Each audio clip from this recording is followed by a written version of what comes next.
حضرت ابراہیم علیہ السلام مصر میں کچھ دن قیام کرنے کے بعد فلسطین روانہ ہوئے، اسی لیے فلسطین کو انبیاء کی سرزمین کہا جاتا ہے۔ حضرت ابراہیم علیہ السلام کی کوئی اولاد نہیں تھی، اس لیے آپ کو غم تھا۔ ابراہیم علیہ السلام اکثر اولاد کے لیے دعا کیا کرتے تھے۔ اللہ نے آپ کی دعا قبول کی، حضرت ہاجرہ کو اولاد کی نعمت سے نوازا، بچے کا نام اسماعیل رکھا۔ حضرت سارہ کے بطن سے کوئی اولاد نہیں ہوئی، اس لیے سارہ کے دل میں رشک پیدا ہوا۔ سارہ کو بہت دکھ اور بہت مایوسی ہوئی، مایوسی سے دماغ چڑچڑا ہو گیا اور حضرت ہاجرہ سے انبن ہو گئی، زندگی ناخوشگوار ہو گئی۔ ایک دن سارہ نے حضرت ابراہیم علیہ السلام سے خواہش کی کہ ہاجرہ اور اس کے بچہ کو میری نظروں سے دور رکھا جائے۔ سارہ کی یہ تجویز حضرت ابراہیم علیہ السلام کے لیے رنج و غم کا باعث بن گئی۔ حضرت ابراہیم علیہ السلام سارہ سے بھی بہت زیادہ محبت کرتے تھے، وہ آپ کی پہلی بیوی تھیں۔ اللہ تعالیٰ نے آپ پر وحی بھیجی کہ ہاجرہ اور اس کے بچے کو علیحدہ رکھو۔ آپ کو اللہ کے حکم کی تعمیل کرنا پڑی، اگرچہ یہ بات آپ پر شاق گزری، لیکن اللہ کی یہی مرضی تھی۔ اللہ کے حکم کے آگے آپ نے سر جھکا لیا۔ ایک روز آپ اپنی چھوٹی بیوی ہاجرہ اور اس کے بچے کو لے کر کسی انجانی منزل کی طرف روانہ ہو گئے۔ چلتے چلتے ایک وادی میں پہنچے، جہاں چٹیل میدان اور پہاڑوں کے علاوہ کچھ بھی نہ تھا۔ ہریالی کا کہیں دور دور تک نام و نشان نظر نہیں آ رہا تھا۔ ایسے مقام پر پانی بھی نہیں تھا، زندگی بڑی کٹھن تھی۔ حضرت ابراہیم علیہ السلام نے ایک مقام چن لیا اور وہیں پڑاؤ ڈالا۔ آپ نے اپنے ساتھ پانی کا ایک مشکیزہ اور کھجوروں کی ایک تھیلی لائے، یہی ان کا کھانا تھا، کھجوریں اور پانی کا مشکیزہ۔ حضرت ہاجرہ کے حوالے کیا اور کہا کہ میں اس مقام سے روانہ ہو رہا ہوں، تمہارا اللہ نگہبان ہے۔ جب آپ جانے لگے تو حضرت ہاجرہ آپ کے پیچھے پیچھے دوڑیں اور کہنے لگیں کہ اس سنسان اور بیابان میں مجھے کہاں چھوڑ کر جا رہے ہو؟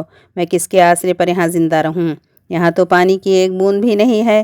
حضرت ابراہیم خاموش رہے۔ جب حضرت ہاجرہ نے بار بار اصرار کیا تو آپ نے فرمایا، میں یہاں اللہ کے حکم پر تمہیں چھوڑ رہا ہوں۔ حضرت ہاجرہ نیک اور عبادت گزار تھیں۔ جب اللہ کا حکم سنا تو فرمایا، اللہ میری حفاظت کرے گا اور زندہ رہنے کا سامان فراہم کرے گا، مجھے آپ یہیں چھوڑ دیں۔ حضرت ابراہیم علیہ السلام روانہ ہونے لگے تو آپ دیکھتی رہیں۔ حضرت ابراہیم علیہ السلام نے اس جدائی کے موقع پر بھی صبر کا دامن ہاتھ سے نہیں چھوڑا۔ اللہ کا حکم بجا لائے، آپ نے اپنے پیارے بیٹے اور بیوی کو چھوڑ دیا۔ یہ گھڑی بہت آزمائش کی تھی۔ آپ نے اللہ سے دعا کی، اے پروردگار، میں اپنی بیوی کے ساتھ ایسی جگہ آباد ہو رہا ہوں جہاں تیرا مقدس گھر ہے، جہاں کی زمین بالکل ہی بنجر ہے، یہاں کچھ پیدا نہیں ہوتا۔ تو اپنے فضل و کرم سے اس زمین کو اس قابل بنا دے کہ یہاں پھل پیدا ہوں، تاکہ ہم تیرا رزق کھائیں، عبادت کریں، نماز قائم کریں اور تیرا شکر بجا لائیں۔ آپ نے دعا کی اور چلے گئے۔ حضرت ہاجرہ تنہا رہ گئیں، پاس میں صرف شیر خوار بچہ تھا۔ کچھ دنوں تک حضرت ہاجرہ صرف کھجوروں اور پانی کے مشکیزے پر گزارا کرتی رہیں۔ بچے کو اپنا دودھ پلاتی، مناسب کھانا نہ ہونے کے سبب اب کمزور ہوتی گئیں۔ سینے میں دودھ بھی خشک ہو چکا تھا، اس لیے دودھ نہیں اتر رہا تھا۔ بچہ بھی بھوکا رہنے لگا۔ حضرت ہاجرہ بچے کو بھوکا دیکھ کر بیتاب ہو گئیں، خود اپنے لیے بھی کھانے کے لیے کچھ نہ تھا۔ اسماعیل علیہ السلام بچے تھے، بھوک سے رو رہے تھے۔ بچے کی حالت دیکھ کر ماں تڑپ اٹھی، دل میں خیال آئے کہ کہیں کوئی انسان نظر آ جائے تو ڈھارس بندھے۔ آپ دوڑی ہوئی ایک بلند مقام پر چڑھ گئیں۔ ایک پہاڑی تھی، اس کا نام صفا تھا۔ دور دور تک نظریں دوڑائی لیکن کوئی نظر نہ آیا۔ وہاں سے اتر کر قریب ہی ایک اور پہاڑی پر چڑھ گئیں، اس کا نام مروہ تھا، لیکن وہاں سے بھی کوئی نظر نہ آیا۔ ہر چہار طرف سے وائے ویرانی کے کچھ بھی نہ تھا، اس لیے بے چینی اور بے قراری کے عالم میں صفا اور مروہ کی پہاڑیوں پر 7 مرتبہ چکر لگائے، پھر بچہ کے پاس پہنچیں۔ دیکھا کہ بچہ کی ایڑی کے قریب ہی اللہ کی رحمت سے ایک چشمہ پھوٹ کر بہہ رہا ہے۔ آپ پانی دیکھ کر حیران ہو گئیں، اللہ کا شکر ادا کیا، پھر پیا۔ پانی نہایت ہی ٹھنڈا اور خوش ذائقہ تھا اور خوشگوار تھا۔